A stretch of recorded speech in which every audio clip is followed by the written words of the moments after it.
সেই জুলাই মাসের গরমেও গাড়ির কাঁচটা বাইরের দিক থেকে ঠান্ডায় জমে বরফ হয়ে গেল। সে তার কালো শূন্য চোখ দুটো দিয়ে মামার দিকে তাকিয়ে ফুপিয়ে কাঁদতে কাঁদতে ভাঙা গলায় বলতে লাগলো, প্রেত কথা, এখানে গল্প নয়, ঘটনা শোনানো হয়।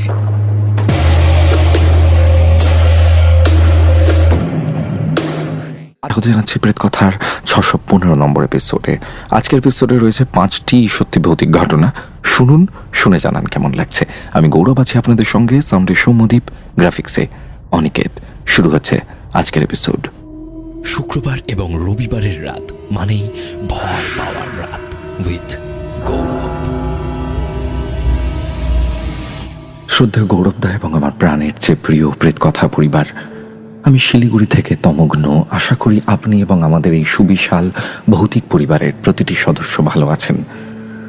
তমগ্ন এরপর লিখেছেন 588তম পর্বে ওনার পাঠানো ঘটনাটি আমি পড়েছিলাম এবং উনি আরও অনেক আবেগঘন প্রশংসা করেছেন আমাদের প্রেত কথার। সেগুলো আমি এখন পড়ছি না, আমি একেবারে ঘটনায় চলে যাচ্ছি। কিন্তু তমগ্ন, থ্যাঙ্কস আ লট। লিখছেন, গৌরবদা, এই ঘটনাগুলো কোনো কাল্পনিক গল্প বা সস্তা ভূতের কাহিনী নয়। এগুলো আমার নিজের ছোট মামার জীবনের এমন কিছু বাস্তব অভিজ্ঞতা যা সাধারণ মানুষের চেনা বাস্তবতাকে এক লহমায় চুরমার করে দেয়। আমার ছোট মামা হলেন মধ্যপ্রদেশ ক্যাডারের একজন অবসরপ্রাপ্ত ফরেস্ট রেঞ্জ অফিসার। মধ্যপ্রদেশের নাম শুনলেই আমাদের চোখে ভেসে ওঠে আদিম, ঘন, দুর্গম আর রহস্যে ঘেরা সব অরণ্যের ছবি। কানহা, বান্ধবগড়, পেঞ্চ কিংবা সাতপুরার গভীর জঙ্গল। মামা তার দীর্ঘ চাকরির জীবনের বেশিরভাগ সময়টাই কাটিয়েছেন ওইসব জঙ্গলের এমন কিছু remote forest range, bit office এবং আদিম বাংলোয় যেখানে সাধারণ মানুষ দিনের বেলাতেও পা রাখার সাহস পান না। জঙ্গল নিজেই একটা জীবন্ত সত্তা। দিনের আলোয় সেখানে যতটাই প্রাকৃতিক সৌন্দর্য থাকুক না কেন, সূর্য যখন পশ্চিম দিগন্তে ঢলে পড়ে আর চারিদিক নিশূত অন্ধকারে ডুবে যায়, তখন সেই চীনা জঙ্গলই এক অতি প্রাকৃতিক, রহস্যময় আর ভয়ঙ্কর রূপ ধারণ করে। মামাদের কর্মজীবনে বন্য পশুর চেয়েও ভয়ঙ্কর কিছু অপার্থিব শক্তির মুখোমুখি হয়েছেন। আজ তাঁরই ডায়েরির পাতা থেকে অত্যন্ত বিশদভাবে আলাদা আলাদা করে 3টি হাড়হিম করা অথচ মন ছুঁয়ে যাওয়া ঘটনা আপনার এবং প্রেত কথা পরিবারের দরবারে পেশ করছি। সালটা সম্ভবত 1996 বা 97।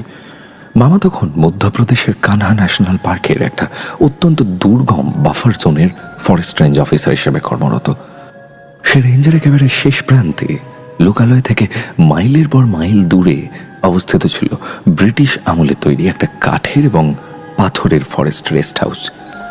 স্থানীয় গন্ড উপজাতির আদিবাসীরা সে বাংলোটিকে বলতো ভূত বাংলো। তাদের বংশ পরম্পরায় প্রচলিত দাবি ছিল 1940-এর দশকে এক ইংরেজ শিকারী বাঘ মারার অন্ধ নেশায় সেখানে এসে ঘাঁটি গেড়েছিলেন। এক কনকনে শীতের পূর্ণিমার রাতে রহস্যজনকভাবে সে বাংলোর ভিতরেই তার রক্তাক্ত ক্ষতবিক্ষত মৃতদেহ পাওয়া যায়। তার মৃত্যুর কারণ জানা যায়নি, তবে ব্রিটিশরা তড়িঘড়ি করে সেই মামলা ধামাচাপা দেয়। তারপর থেকে কোনো সরকারি কর্মচারী সেখানে রাতে থাকতে ভয় পেতেন।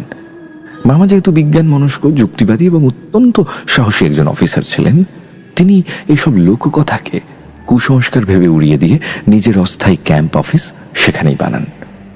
ঘটনাটি ঘটেছিল এক ডিসেম্বরের কনকনে শীতের রাতে। কুয়াশার চাদর এমনভাবে চারিদিক ঢেকে রেখেছিল যে হাত বাড়ালেও নিজের হাত দেখা যাচ্ছিল না। রাত তখন আনুমানিক 11:30। মামা বাংলোর বড় হল ঘরে বসে ফায়ারপ্লেসের আগুনের সামনে কিছু অফিসিয়াল ফাইলের কাজ করছিলেন। বাইরে ঝিঁঝি পোকার একঘেয়ে ডাক আর মাঝে মাঝে কোনো বন্য পশুর দূরবর্তী হুঙ্কার ছাড়া আর কোনো শব্দ ছিল না। জঙ্গল যেন এক গভীর নিস্তব্ধতায় মগ্ন ছিল। আচমকাই বাংলোর বাইরে শুকনো পাতা ঝরার তীব্র শব্দ হতে শুরু করল। শব্দটা এমন ছিল যেন কেউ খুব ভারী বুট জুতো পরে বাংলোর চারপাশটা ধীর পায়ে চক্কর কাটছে। মামা প্রথমে ভাবলেন যে কোনো শিকারী বা স্থানীয় বাসিন্দা হতে পারে। তিনি তার সার্ভিস রিভলভারটা হাতে নিলেন এবং 3 সেল টর্চটা জেলে কাঠের বারান্দায় বেরোলেন। কিন্তু কাঠের বারান্দায় বেরোতেই, টর্চের আলো ফেলতেই মামার চোখ কপালে উঠল। বাইরে ঘন কুয়াশা ছাড়া আর কিচ্ছু নেই। অথচ ঠিক সেই মুহূর্তেও কাঠের বারান্দার উপর স্পষ্ট ভারী বুট জুতোর হাঁটার আওয়াজ হয়ে চলেছে, খটখট করে। আওয়াজটা মামার ঠিক 2 হাত দূর দিয়ে পার হয়ে হলের দরজার দিকে এগিয়ে গেল। কিন্তু সেখানে কোনো দৃশ্যমান মানুষ বা অবয়ব ছিল না। মামা ধীরে ধীরে সেই হলের দরজার দিকে এগিয়ে গেলেন। টর্চ মেরে দেখলেন সেখানে কেউ নেই, ঘুটঘুটে অন্ধকার। এই প্রথমবার মামা একটু ভয় পেলেন। তিনি তড়িঘড়ি নিজের ঘরের ভিতর ঢুকে দরজা লক করলেন। কিন্তু আসল আতঙ্ক তার জন্য অপেক্ষা করছিল ঘরের ভিতরেই। ফায়ারপ্লেসের গনগনে লাল আগুনটা হঠাৎ করেই কোনো বাতাস ছাড়াই যেন হঠাৎ দপ করে নীলচে হয়ে নিভে গেল।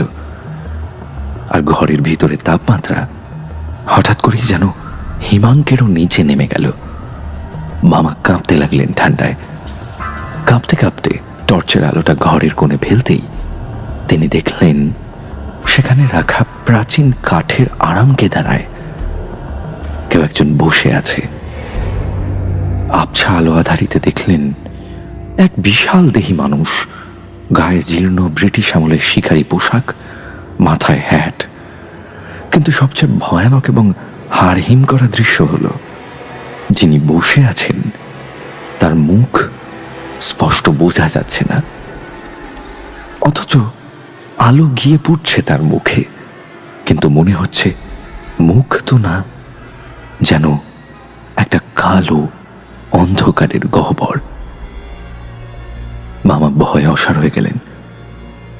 সেই লোকটা যেন তীব্র ক্ষোভ আর যন্ত্রণা নিয়ে মামার দিকে অপলক তাকিয়ে আছে। মামার পা দুটো মেঝের সাথে আটকে গেল। মামা চিৎকার করার ক্ষমতাও হারিয়ে ফেললেন। সেই শিকারী আস্তে আস্তে তার হাতটা বাড়ালেন মামার টেবিলের উপর রাখা একটা পুরনো ডায়েরির দিকে। তারপর এক গভীর ভাঙা অতি প্রাকৃতিক কণ্ঠে ইংরেজিতে ফিস ফিস করে বলে উঠল, help me, help me, they didn't bury my locket, they left me in the dark, help me. পরের মুহূর্তেই এক তীব্র দমকা হাওয়ায় ঘরের জানলাগুলো ভেঙে ভিতরে আছড়ে পড়ল, আর সেই অবয়বটা বাতাসে মিলিয়ে গেল। ঘরের তাপমাত্রা আবার স্বাভাবিক হয়ে গেল।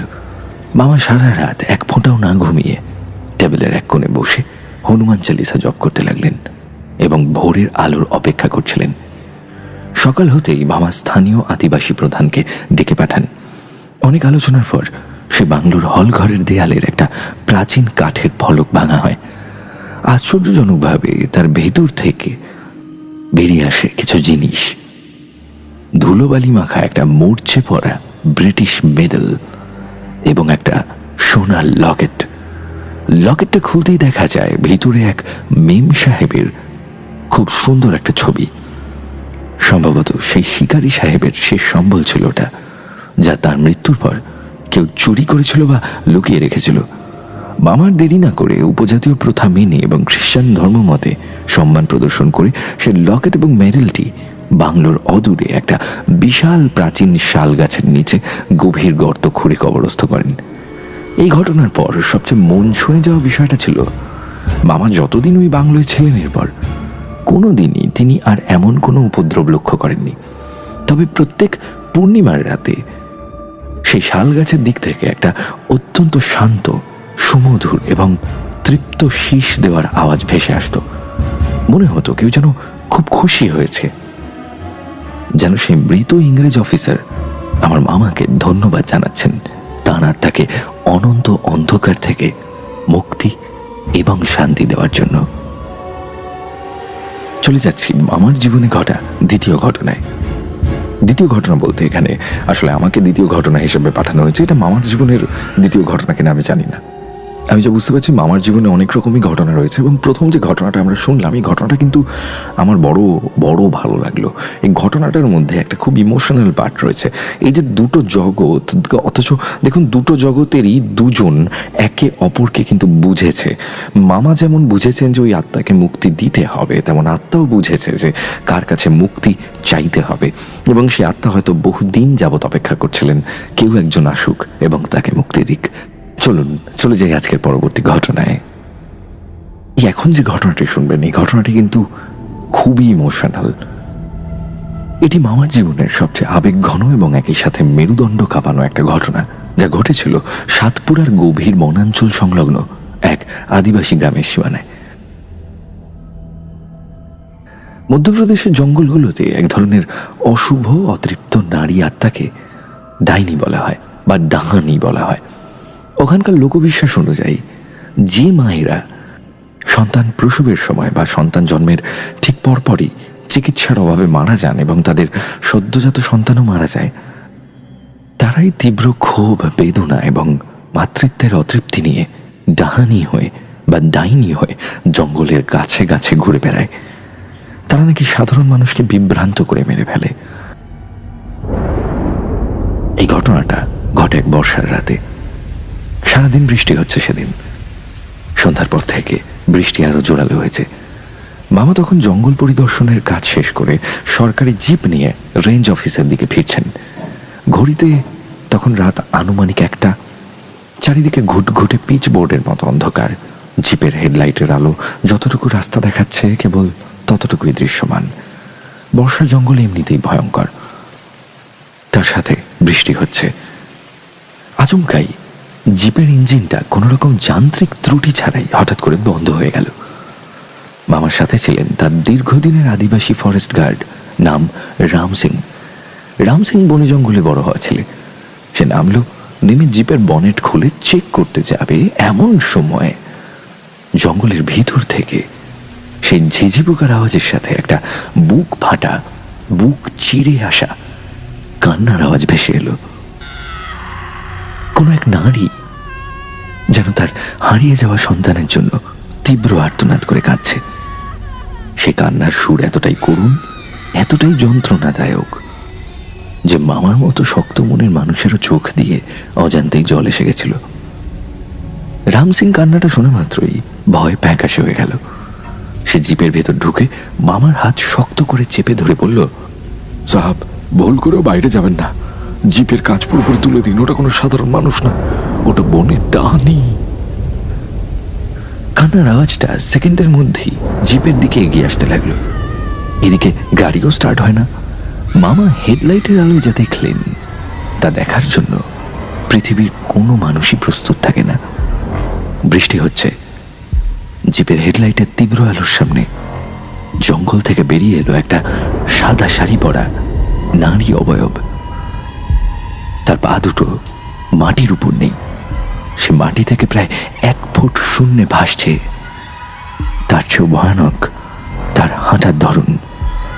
পা দুটো সম্পূর্ণ উল্টো দিকে ঘোরানো। তার মুখ যখন স্পষ্ট হলো, মামার বুকের স্পন্দন যেন বন্ধ হয়ে যাওয়া জোগাড়। মেয়েটার চোখ দুটো সম্পূর্ণ কুচকুচে কালো। কোনো চোখের মণি বা সাদা অংশ নেই, যেন দুটো অন্তহীন শূন্য গহ্বর। লোকটা শুকিয়ে কালচে হয়ে গেছে। তার কোলে একটা নোংরা কাপড়ের পুটলি, যা সে পরম মমতায় নিজের সন্তানের মতো বুকে চেপে ধরেছে। সে ছায়ামূর্তিটি ধীরে ধীরে ভাসতে ভাসতে জিপের সামনে এসে দাঁড়ালো। উইন্ডস্ক্রিনের উপর নিজের কঙ্কালসার হাত দুটো রাখল। অলৌকিকভাবে সেই জুলাই মাসের গরমেও গাড়ির কাজটা বাইরের দিক থেকে ঠান্ডায় জমে বরফ হয়ে গেল। সে তার কালো শূন্য চোখ দুটো দিয়ে মামার দিকে তাকিয়ে ফুপিয়ে কাঁদতে কাঁদতে ভাঙা গলায় বলতে লাগলো, मेरा बच्चा कहाँ है? कोई मेरा बच्चा को बुला दो।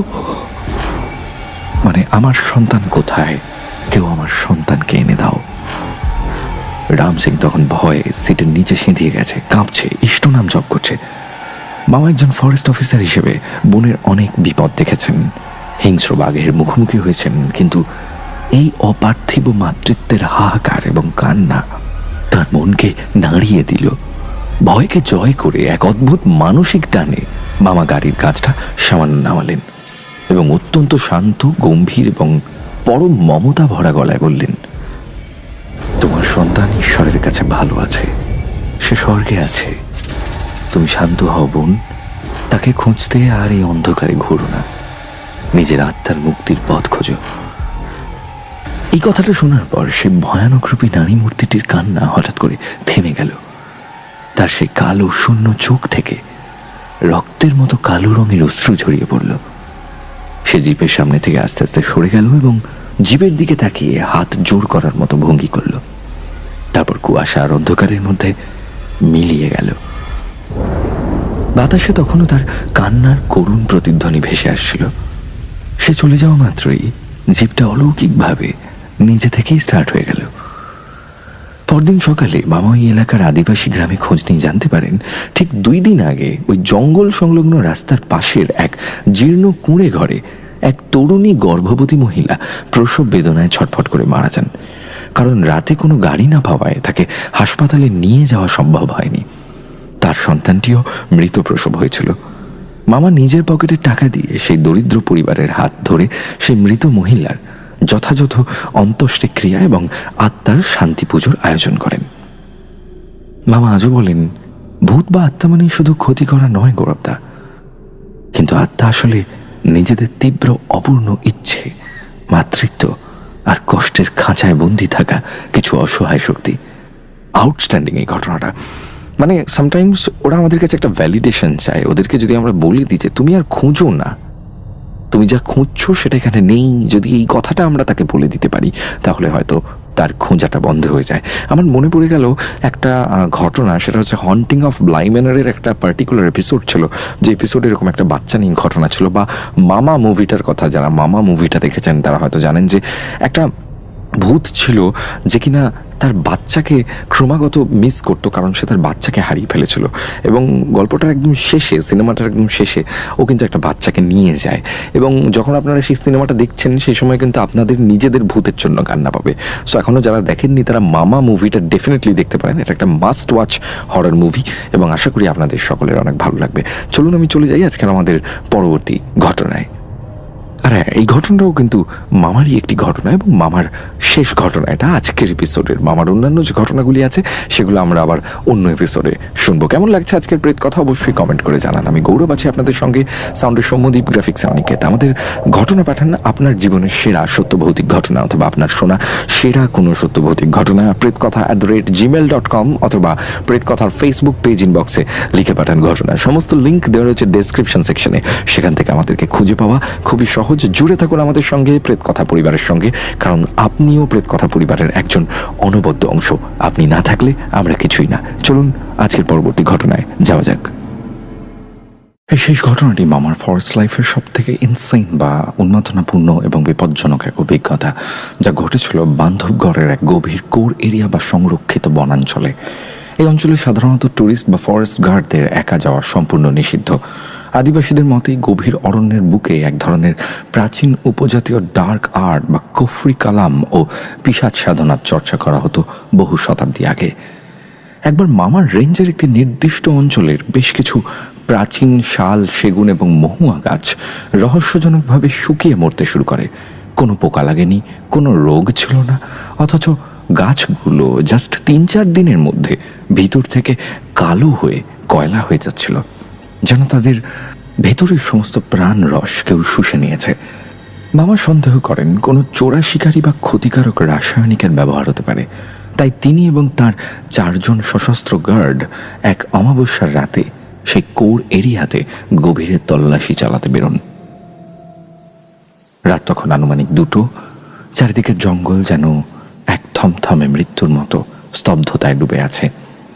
আচমকাই তারা জঙ্গলের অনেক গভীরে একটা প্রাচীন বিশাল মহুয়া গাছের নিচ থেকে আগুনের লালচে আলো দেখতে পান।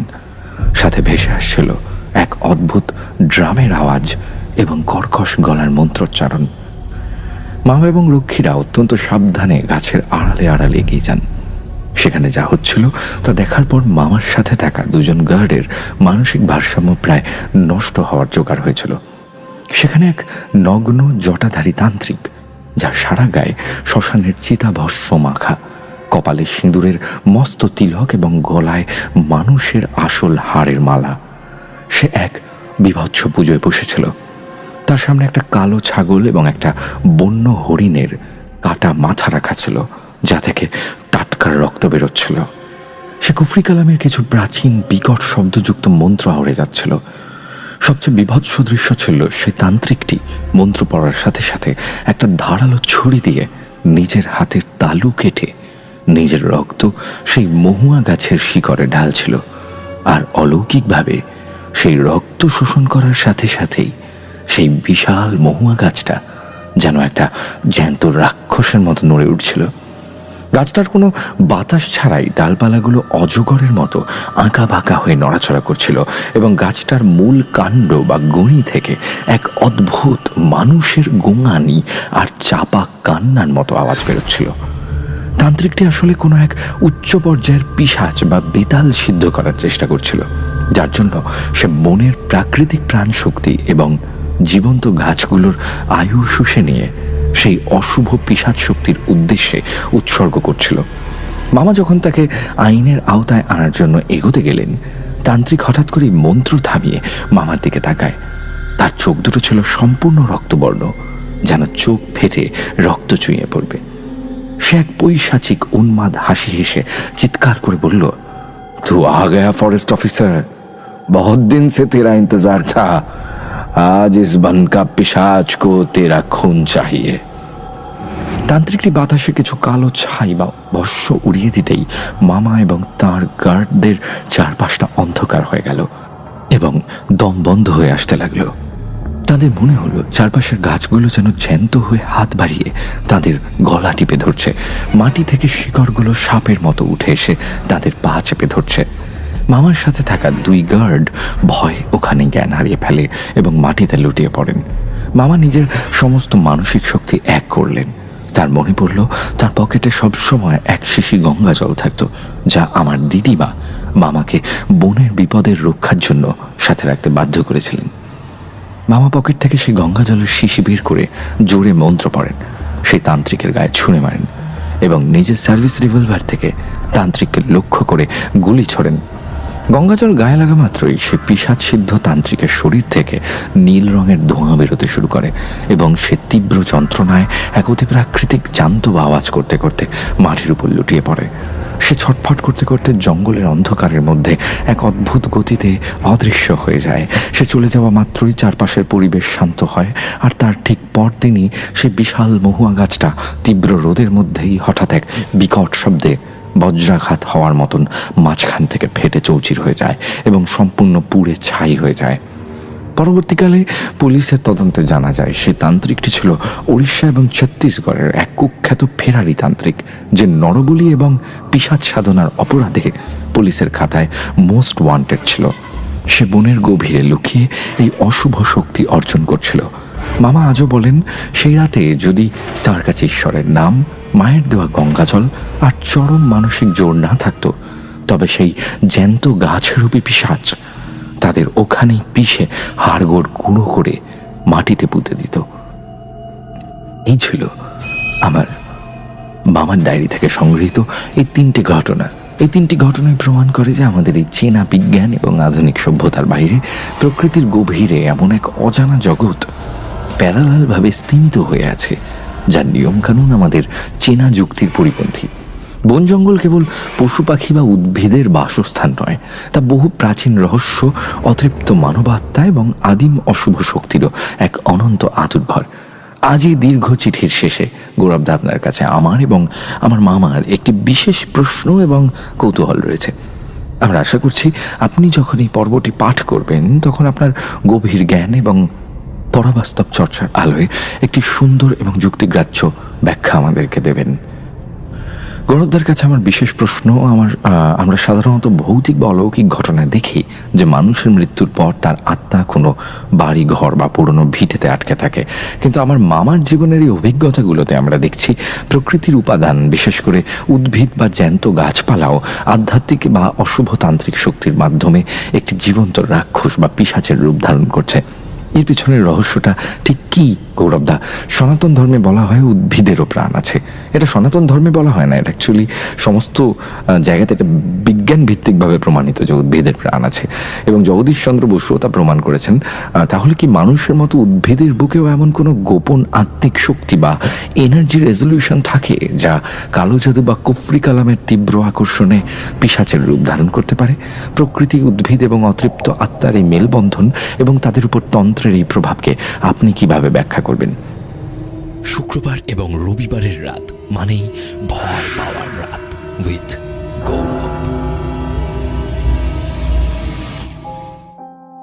দেখো, উদ্ভিদ বা ডাল বা শিকড়, এই শিকড় কিন্তু তন্ত্রে বিভিন্ন ক্ষেত্রেই ব্যবহার করা হয় এবং তন্ত্রের বহু উপাদানে বহু গাছের শিকড় ব্যবহার করা হয়। সো এখান থেকে বোঝাই যাচ্ছে যে গাছের শিকড় কিন্তু একটা খুবই গুরুত্বপূর্ণ অংশ এই তন্ত্র চর্চায়। এবং শুধুমাত্র গাছের শিকড় নয়, একটা গোটা গাছ। আমরা বহু এমন সিনেমা দেখেছি যেখানে আমরা দেখেছি যে একটা গাছ, সেই গাছটা হচ্ছে অশুভ শক্তির বাসস্থান। বা বেল গাছ, সেই বেল গাছের মধ্যে হয়তো ব্রহ্মদত্তী রয়েছেন, বা অশ্বত্থ গাছের মধ্যে কোনো শাকচুন্ডি রয়েছে, যেরকম আমরা ছোটবেলায় গল্পে দেখতাম। সো আমরা কিন্তু সবসময় ছোটবেলা থেকে এই গাছকে কিন্তু ভয় পেয়ে এসেছি। অনেক বড় গাছ যদি আমাদের সামনে দাঁড়িয়ে পড়ে, এমনি আমাদের ভয় লাগবে। যেমন আমি যখন ছোট ছিলাম তখন আমার এই বোটানিক্যাল গার্ডেনে গিয়ে অত বড় বড় গাছ দেখতে বেশ ভয় লাগতো। আপনি একবার ভেবে দেখুন, বা তুমি একবার ভেবে দেখো যে এরকম একটা অভিশপ্ত গাছ যদি তোমার বাড়ির সামনে থাকে, তাহলে তোমার কেমন লাগবে? চলো আজকের পরবর্তী ঘটনায় আমরা যাই। তমঘ্ন আমাদের ঘটনা পাঠিয়েছিল শিলিগুড়ি থেকে। তমঘ্ন, অনেক অনেক ভালোবাসা। আশা করছি আমাদের পরের ঘটনাগুলো আপনাদের অনেক ভালো লাগবে। শুক্রবার এবং রবিবারের রাত মানেই ভয় পাওয়ার রাত উইথ গৌরব। হ্যালো গৌরবদা, কেমন আছো? আশা করছি ভালোই আছো। আমি অর্পণ বর্ধমান থেকে বলছি। অনেক বছর ধরে প্রেত কথা শুনছি, খুব ভালো লাগে। আমার জীবনে ঘটে যাওয়া একটা ছোট ঘটনা তোমায় বলতে চাই। জানি না আমার ঘটনাটা তুমি নেবে কি না, তবে বলবো। আশা করি শুনে তোমার ভালো লাগবে। আমি নিজের মতো করে একটু বলছি, তুমি সাজিয়ে গুছিয়ে তোমার শ্রোতাদের জানাবে। আমি বর্তমানে দুর্গাপুরের একটি গভর্নমেন্ট আইটি কলেজে পড়াশোনা করছি। আমাদের টেকনিক্যাল কলেজ OJT নামে একটি ইন্টার্নশিপ ধরনের ট্রেনিং হয় আমাদের টেকনিক্যাল কলেজে। আমি আর আমার বন্ধুরা ঠিক করলাম আমরা সেখানে যাব। OJT মানে অন জব ট্রেনিং। আমাদের লোকেশন ছিল মহারাষ্ট্রের ছত্রপতি সম্ভাজিনগর, অর্থাৎ ঔরঙ্গাবাদ। সময়টা 2025 সালের নভেম্বর মাস। তখন সবই শীতকাল পড়েছে। মহারাষ্ট্র অবশ্য তেমন ঠান্ডা নয়, ওখানে ঠান্ডা অনেকটাই কম। আমরা কলেজ থেকে প্রায় 70-80 জন ছাত্র গিয়েছিলাম, আর আমরা মোট 12 জন মিলে 2টো রুম ভাড়া করে থাকতাম। তোমায় বলে রাখি, আমাদের থাকার জায়গাটা ছিল খুবই অদ্ভুত ধরনের। জায়গাটা দেখতে সুন্দর ছিল, সামনে পাহাড়, পাশে রেল লাইন। বাড়িটা ছিল একেবারে ফাঁকা জায়গায়, আশেপাশে তেমন কোনো বাড়িঘর ছিল না। শুধু আমাদের বাড়ির মালিকের আরেকটা বিল্ডিং ছিল, আর বাকি জায়গা বড় বাউন্ডারি দেয়াল দিয়ে ঘেরা ছিল। জায়গাটার নাম ছিল করমড, ঔরঙ্গাবাদের একটা গ্রাম। আমাদের বাড়িটা ছিল 2 তলা, আমরা থাকতাম উপরের তলায়। উপরে 3টে রুম আর নিচেও 3টে রুম। আমরা থাকতাম একেবারে পাশের দিকের রুমটায়। প্রথম কয়েকদিন সবকিছু স্বাভাবিকভাবেই চলছিল। ডিউটিতে যেতাম, বাড়ি ফিরতাম, সবাই মিলে আড্ডা দিতাম, মজায় মজায় কেটে যাচ্ছিল। কিন্তু হঠাৎ করে একদিন রাত্রিবেলা ঘটনার সূত্রপাত। সেদিন রাত প্রায় 3টা বাজে। আমি বাথরুমে যাওয়ার জন্য উঠেছি, তখন দেখি আমার বন্ধু শিশির রান্নাঘরে পা ছড়িয়ে দিয়ে দেয়ালে হেলান দিয়ে বসে আছে। আমি ওকে জিজ্ঞাসা করলাম, কি হয়েছে, এখানে বসে আছিস কেন? শিশির কোনো উত্তর দেয় না। ও পা ছড়িয়ে দেয়ালে হেলান দিয়ে বসেই আছে। আমি অনেকবার ডাকলাম, তবুও কোনো সাড়া পেলাম না। তারপর আমি বাকি বন্ধুদেরকে ডাকলাম, সবাই উঠে এলো। ওকে হাত দিয়ে নাড়াচাড়া করার পর ও বলল, কিছু হয়নি, ঘুম আসছিল না, জল খেতে এসেছিলাম। আমরা সবাই ওকে দু চার কথা শুনিয়ে আবার ঘুমিয়ে পড়লাম, কারণ রাতের বেলা এইভাবে বসে থেকে কাউকে ভয় দেখানোর তো কোনো মানে হয় না। পরের দিন সকালে আমরা ডিউটিতে গেলাম। ফিরে এসে আমি, শিশির আর আরেকজন বন্ধু বাজার গেছি। বাজার করলাম। ফেরার পথে শিশির আমাদের বলল,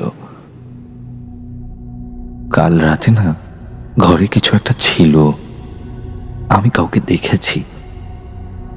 আচ্ছা, এখানে একটা কথা বলে রাখি, এই ঘটনাগুলো শুরু হওয়ার দুদিন আগে থেকে শিশির প্রায় রাতে একা একা ছাদে চলে যেত ফোনে কথা বলার জন্য। বাজার থেকে ফিরে এসে আমরা সবাই শিশিরের কথাটা সবাইকে বললাম, মানে আমরা যারা যারা শিশিরের সঙ্গে বাজার গেছিলাম তারা বাকি সবাই মেসের মেম্বারদেরকে বললাম যে এরকম ব্যাপার, ও গতকাল রাত্রিবেলায় ঘরে কিছু একটা দেখেছিল। কিন্তু যা হয়, কেউই এই ব্যাপারটাকে অতটা গুরুত্ব দেয় না। তো সবাই শিশিরকে নিয়ে মজা করতে থাকে এবং বলে যে দেখ, ফোনে কথা বলে সবসময়, সামনে হয়তো ইমাজিন করে নিচ্ছে। আমিও মজাই করেছিলাম। আর লাস্টে আমরা বললাম যে দেখ, কাজের চাপে তুই ভুলভাল দেখেছিস। কিন্তু সেদিন রাতেই ঘটলো আরেকটা ঘটনা। ঘুমের মধ্যেই হঠাৎ করে একটু চোখ খুলেছে, দেখছি শিশির রান্নাঘরের বেসিনের নিচে কি যেন একটা খুঁজছে। আমরা একে অপরকে ডাকলাম, ওকে জিজ্ঞাসা করলাম, কি হয়েছে, কি খুঁজছিস? শিশির কোনো উত্তর দিল না। খোঁজা হয়ে যাওয়ার পর কিছুক্ষণ পর শুয়ে পড়ল এসে।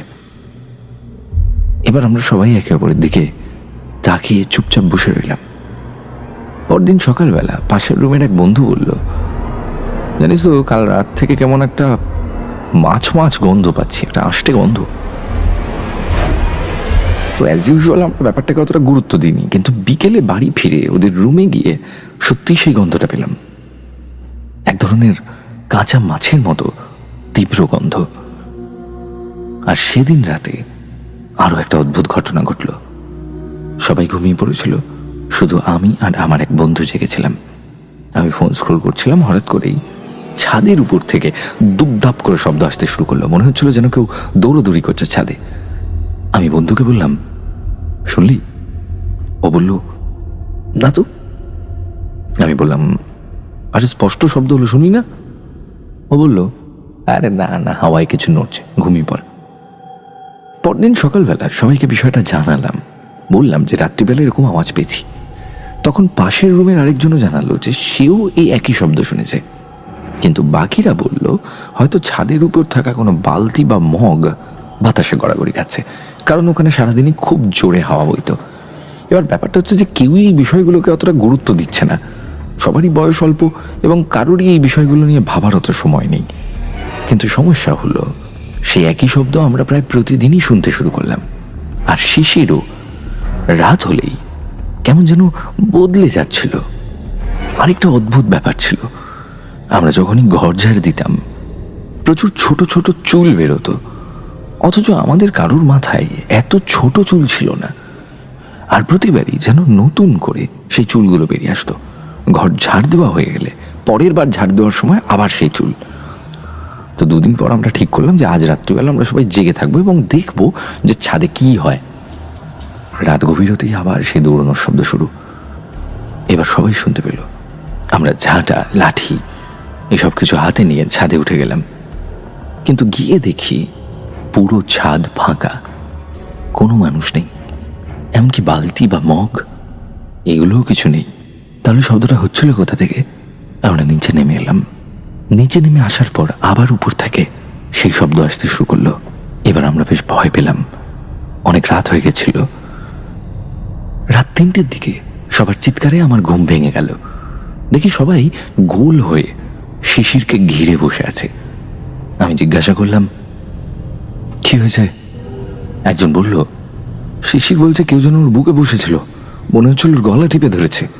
এতদিন পর্যন্ত আমরা বিষয়টাকে হালকাভাবে নিচ্ছিলাম, কিন্তু এবার সত্যি আমাদের ভয়টা জাগিয়ে বসেছে। তার উপর শিশিরের জ্বরও এসেছিল। আমরা ঠিক করলাম সকালবেলা ওকে হাসপাতালে নিয়ে যাব। পরদিন সকালে ওকে হাসপাতালে নিয়ে যাওয়া হলো। ডাক্তার দেখেই ভর্তি করে দিলেন। আমরা অবাক হয়ে গেলাম। সাধারণ জ্বর হলে ভর্তি করার কি দরকার? ওর রক্ত পরীক্ষা করা হলো। আমরা ওর বাড়িতেও খবর দিলাম। ঠিক করলাম সুস্থ হলে ওকে বাড়িতে পাঠিয়ে দেব। সারাদিন হাসপাতালে থাকার পর রাত প্রায় 10টার সময় ওকে ছেড়ে দেওয়া হলো। আমরা সবাই মিলে বাড়ি ফিরে এলাম। খাওয়া দাওয়ার পর আমরা শিশিরকে জিজ্ঞাসা করলাম, আচ্ছা তুই কি কোথাও একা গিয়েছিলি, মানে এমন কোনো জায়গায় যেখানে আমরা যাইনি? তখনও বলল, আমাদের বিল্ডিংয়ের পাশে একটা নিম গাছ আছে, ও নাকি ওই নিম গাছটায় একদিন কাউকে না বলে উঠেছিল। এই কথাটা শোনার পর সবাই যেন এবার চিন্তায় পড়ে গেল। সেদিন বিকেলে কয়েকজন ওকে কাছের একটা মন্দিরে নিয়ে গেল। তারপর থেকে শিশিরের আচরণ কিছুটা স্বাভাবিক হয়, তবে ঘুমানোর সময় ও মুখ থেকে অদ্ভুত শব্দ করত। অন্যদিকে ছাদে দৌড়ানোর শব্দ যেন আরো বেড়ে গেছিল। পরে আমরা বুঝলাম আমাদের সবচেয়ে বড় ভুল ছিল যে আমাদের ঘরে কোনো দেবদেবীর ছবি ছিল না, ধূপও দেওয়া হতো না, সবাই ব্যাচেলার ছেলে পুলে, এগুলোর অত প্রয়োজনও পড়তো না। পরদিন আমরা বাজার থেকে বজরংবলীর ছবি এবং আরও কয়েকটা দেবতার ছবি কিনে আনলাম। তারপর থেকে প্রতিদিন সন্ধ্যায় ধূপ জ্বালাতে শুরু করলাম। অদ্ভুতভাবে কয়েকদিন পর থেকেই ছাদের সেই শব্দটা বন্ধ হয়ে গেল। পাশের ঘরের মাছের গন্ধ আর পাওয়া যেত না। তার কিছুদিন পর আমাদের ট্রেনিং শেষ হয়ে যায়, আমরা সবাই বাড়ি ফিরে আসি। আজও আমরা কেউ জানি না ওই বাড়িতে আসলে কি ঘটেছিল, কেন ঘটেছিল, কিভাবে শুরু হয়েছিল আর কিভাবেই বা সব বন্ধ হয়ে গেল। কোনো প্রশ্নের উত্তর আমরা পাইনি। আজও সেই ঘটনাগুলো আমাদের কাছে অমীমাংসিত রহস্য হয়ে রয়ে গেছে। এটাই ছিল আমার জীবনে ঘটে যাওয়া একটা অদ্ভুত ঘটনা। কেমন লাগলো তোমরা জানিও, আর যদি ভালো লাগে তাহলে চাইবো তুমি এই ঘটনাটি সিলেক্ট করো এবং তোমার কণ্ঠে প্রেতকথা শ্রোতাদের শোনাও। ধন্যবাদ। অর্পণ রায়, বর্ধমান, পশ্চিমবঙ্গ। শুক্রবার এবং রবিবারের রাত মানেই ভয় পাওয়ার রাত উইথ গৌরব। থ্যাংক ইউ অর্পণ। এই ঘটনাটা সিলেক্ট করার পেছনে সব থেকে বড় কারণ হলো এই ঘটনাটার মধ্যে অনেক রিয়েলিটি আছে। মানে এই ঘটনাটা অ্যাজ ইফ এই ঘটনা এর আগেও আমি বহুবার শুনেছি, বহু রকমভাবে শুনেছি, বহু মানুষের সাথে ঘটেছে এবং এই ঘটনা কিন্তু সত্য, 110% সত্য। কারণ এই ধরনের ঘটনার মিথ্যে হওয়ার কোনো চান্স নেই। এটা আমি এতদিনের এক্সপিরিয়েন্স থেকে বলতে পারি। কখন, কিভাবে, কি শক্তি, কোন এন্টিটি তোমার সঙ্গে আসছে, you just don't know it. So better সেটাকে জানার চেষ্টা না করে সেটা থেকে কি করে নিজেকে বাঁচিয়ে রাখা যায় সেটা জানাই বেটার।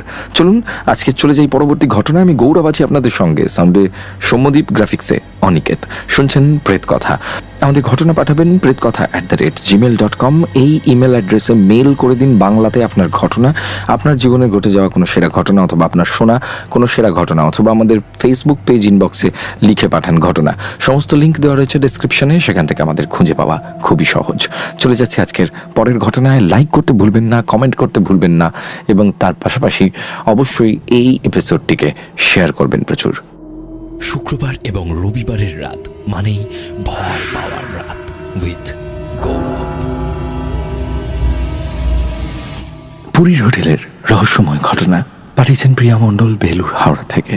হ্যালো গৌরবদা, আশা করি তুমি এবং আমাদের প্রেত কথা পরিবারের সবাই ভালো আছো। অনেকদিন ধরেই তোমাকে আমার মায়ের সঙ্গে ঘটে যাওয়া একটা অদ্ভুত অভিজ্ঞতার কথা শোনানোর ইচ্ছা ছিল, কিন্তু কখনো সাহস করে লিখতে পারিনি। আজকে অবশেষে সেই ঘটনাটাই তোমাদের সঙ্গে ভাগ করে নিতে বসলাম। ঘটনাটা 2011 সালের। তখন আমার বয়স মাত্র 3 বছর।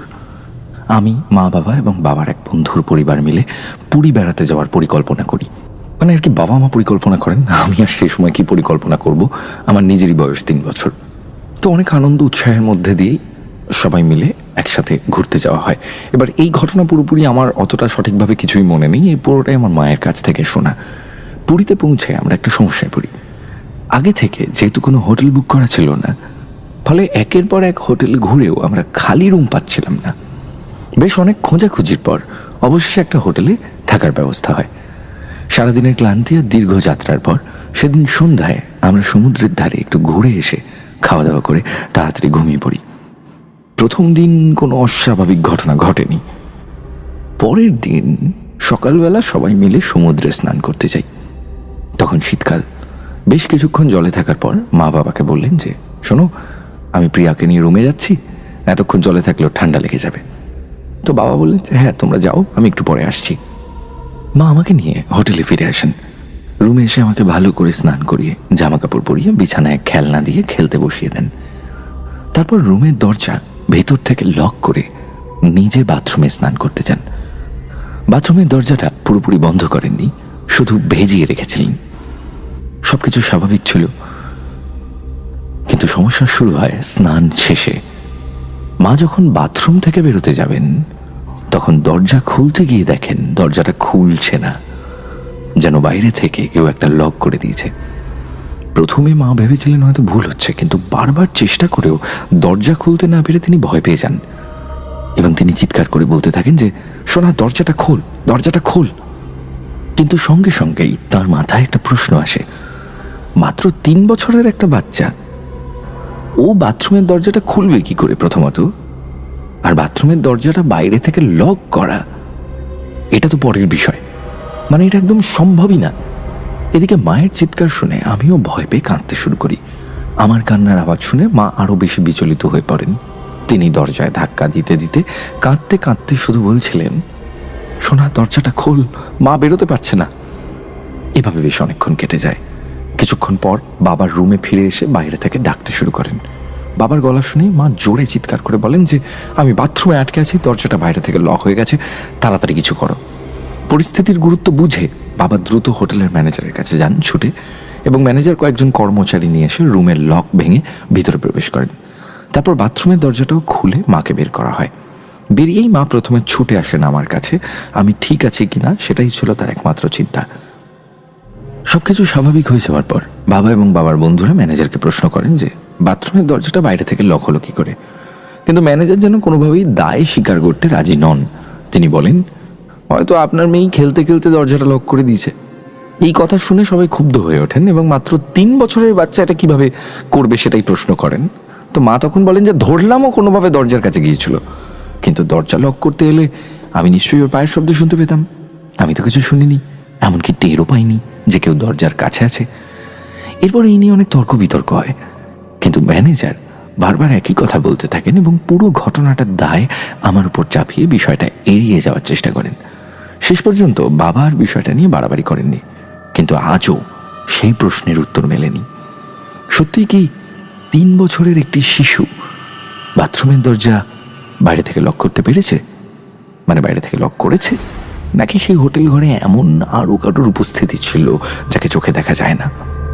এই ঘটনাটা ভাবলে আমার মা শিউরে ওঠেন, আর সেই রহস্যময় দুপুরের কথা মনে পড়লে আমাদের পরিবার কেউই যুক্তিসঙ্গত কোনো ব্যাখ্যা খুঁজে পান না। হয়তো এটা নিছকই কাকতালীয় ঘটনা, আবার হয়তো এর আড়ালে লুকিয়ে আছে এমন কোনো রহস্য যার উত্তর আজও অজানা। কে জানে? শুক্রবার এবং রবিবারের রাত মানেই ভয় পাওয়ার রাত উইথ গৌরব। কেমন লাগলো আজকে সব কটা ঘটনা? অবশ্যই কমেন্ট করে জানাবেন। এই তৃতীয় ঘটনাটা কিন্তু সত্যি স্ট্রেঞ্জ, মানে সত্যি ভৌতিক ঘটনা কিন্তু এরকমই স্ট্রেঞ্জ হয়। এবং আজকের এই এপিসোডে যে 3টে ঘটনা, মানে অনেকগুলোই ঘটনা শোনানো হয়েছে, 3, 4, 5টা ঘটনা বেসিক্যালি। তো এই 5টা ঘটনাই কিন্তু আমার খুব ভালো লেগেছে, ভিন্ন স্বাদের ঘটনা। আপনাদের কেমন লেগেছে সেটা কমেন্ট করে জানান। এবং আমি চলে যাই আমাদের আগের এপিসোডে, মানে ওই লাশবাহী গাড়ির যে এপিসোডটা করেছিলাম সেই এপিসোডে কারা কারা কমেন্ট করেছিলেন। অনেকেই যারা এর আগের এপিসোডটি শোনেননি প্রেত কথার, আমাদের 614 নম্বর এপিসোড, তাদের বলি আগের এপিসোডে কিন্তু আমরা একটা লাশবাহী গাড়ির ঘটনা করেছিলাম এবং সেই এপিসোডটা কিন্তু খুব ভালো এই মুহূর্তে পারফর্ম করছে।